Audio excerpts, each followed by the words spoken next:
Hello everyone, it is TooAwesome here with another video.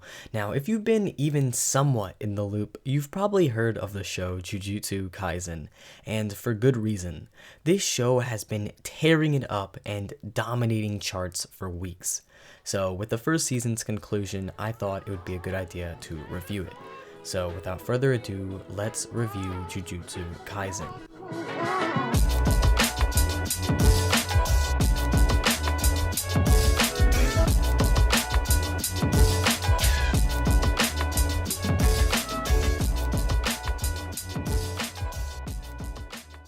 Jujutsu Kaisen is a 24-episode adventure fiction, dark fantasy, occult fiction shonen first aired on October 3rd of 2020. Now, Jujutsu Kaisen follows our main character, Itadori Yuji. We follow him on the first episode and are shown to his almost superhuman physical strength.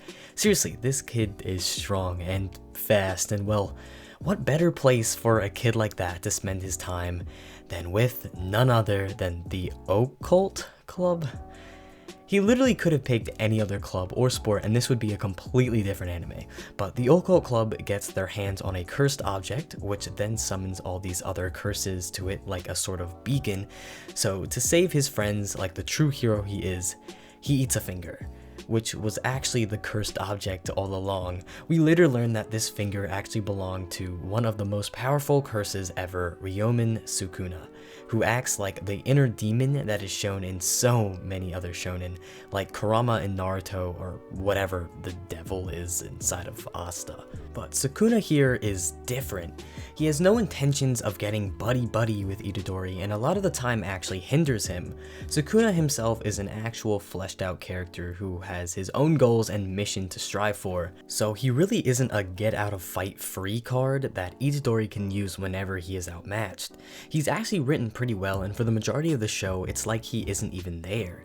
Itadori stands on his own well enough, and in my opinion, this is the inner demon trope done correctly, or at least as good as I've seen it so far in any show. We learn that there are 20 fingers in total, and now it's Itadori's job to go out and gobble them all up. But it's almost a double-edged sword, because the more fingers Itadori eats, the stronger Sukuna becomes. And like I said before, Sukuna has no intention of being buddy-buddy with Itadori. So that drives some of the conflict for the show, especially at the new school Itadori now attends. Did I forget to mention that? Because after the whole ordeal of eating the finger, Itadori then joins a school for Jujutsu sorcerers called Jujutsu Tech, where he now learns how to exorcise curses while he himself had to become one to save his friends. I've been talking a lot about curses, but you're probably confused because I never fully explain them. Curses basically manifest because of the negative emotions that flow out of humans. They usually take the form of some type of monster and generally cause harm to people. That's where Jujutsu sorcerers step in, using a power system called cursed energy. Now, cursed energy is basically fuel derived from negative energy by the sorcerer to power their Jujutsu techniques. Now, already we've hit sort of a complication. You can already see the sort of grayness that occurs when you have to use the same power that is harming people to dispel the curses. It's a really unique twist that I haven't seen all too much of, if at all, which brings us over to the techniques themselves, all of which are very unique and super cool. Some use the cursed energy to simply enhance strength, others develop more complicated techniques like clapping your hands allows you to switch positions with opponents or allies, or even something as crazy as the power of infinity. The power system here, while at first seemed very shallow, continually got opened up with more possibilities and aspects to make it all insanely deep. It almost feels like a cross between the powers that stands have from JoJo and chakra from Naruto. It also oddly seems similar to Nen from Hunter x Hunter, but deepened and expanded upon in so many aspects. The power system is truly cool. And with a cool power system come awesome fights. I wrote it down multiple times in my notes, so trust me. They were creative, engaging, and most importantly, really freaking cool. They were great, simply put. and I would honestly recommend watching this show just for them, but it has so much more to offer, and a fight isn't complete without a good soundtrack to back it up, and Jujutsu Kaisen delivers there as well, especially during the festival. But all around, the music was good, even in the intro, because that first intro was one of the best I've ever seen.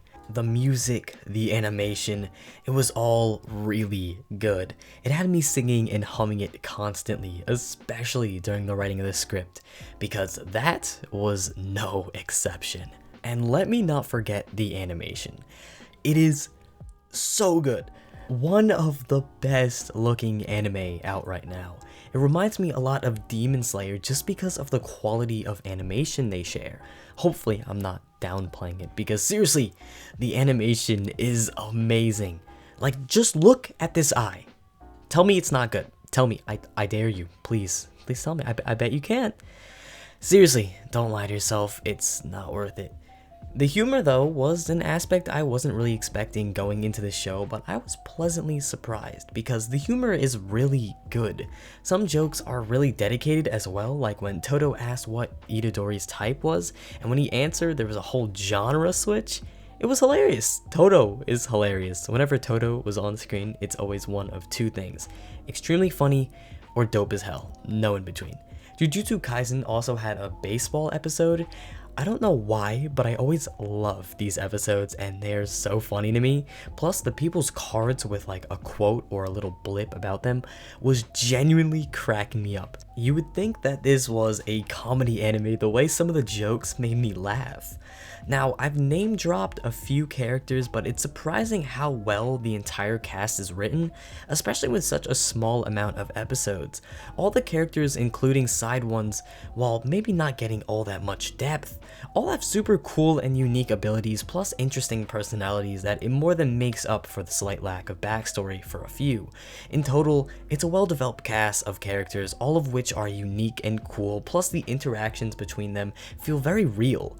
Plus, you are able to clearly see the growth of characters along the story, which is really nice, because far too often do I see characters grow stronger in word, but there isn't really a notable difference in their fight until usually around the very end. But looking at clips from fights from the beginning of the show and comparing them to even fights a few episodes later, you can see a clear distinction, which is made all the more commendable when you look at the episode count of such a show. But the villains are also pretty decent. One even had pretty decent ideals, and I could definitely see where they were coming from. But I know I say that sympathizing with villains is good, and it does bring a lot of depth to the show, but sometimes you just want a blatantly messed up and evil villain. And the show delivers. I've become so accustomed lately with all the shows I'm watching, with the exception of a few, that I sort of miss the blatant evilness that some villains bring to the table. I know I'm probably gonna get called out a lot for that in the future, for contradicting myself, but I mean, it's fun to sometimes just completely root against someone. Also, I couldn't fit this in before, so I'm adding it now, but there is also an extra part of the power system that is actually really cool. So basically, if you reveal your abilities, it actually becomes stronger and has more of an effect, which I think is a really great spin, because almost in every other show, it's all about concealing your arsenal until the right moment, but this is a different twist on something we all know, and I enjoyed it. Sorry for not mentioning it sooner, but I remembered it when watching the finale. Talking about the finale, it was actually really cool. There was this big fight and it was awesome. Was it the best fight in the series? No, but it was still really good. Just kind of wish they ended on more of a high, kind of like how Demon Slayer did with their best fight being the finale. But honestly, I don't mind, and it is still a minor nitpick, plus I just sound greedy.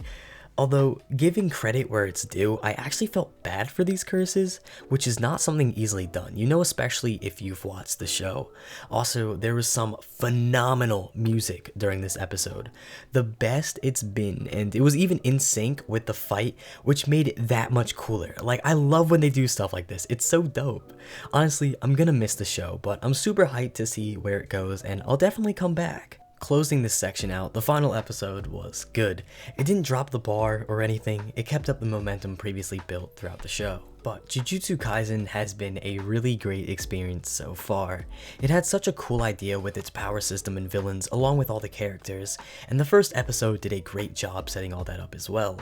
It hooked you and had me binging from episode to episode, waiting on the edge of my seat. And while my binge was interrupted by Attack on Titan's 4th season, once I got back to watching Jujutsu Kaisen, I quickly found my groove again and became obsessed once more. And with such cool characters, great fights, and a cool power system, plus so much more, I'm actually really excited to see where the show goes next. So Jujutsu Kaisen gets a 9 out of 10. If you haven't seen it already, I definitely recommend. Plus, it's pretty beginner friendly, so if you somehow aren't the biggest fan of anime, but stumbled upon this video, I would give this show a shot. Trust me, you won't regret it. But hopefully you enjoyed the video. If you have any comments of your own, make sure to leave them down below. Trust me, I read them. Also, look this graph. Okay, but as always, stay awesome, TooAwesome. Thanks for watching.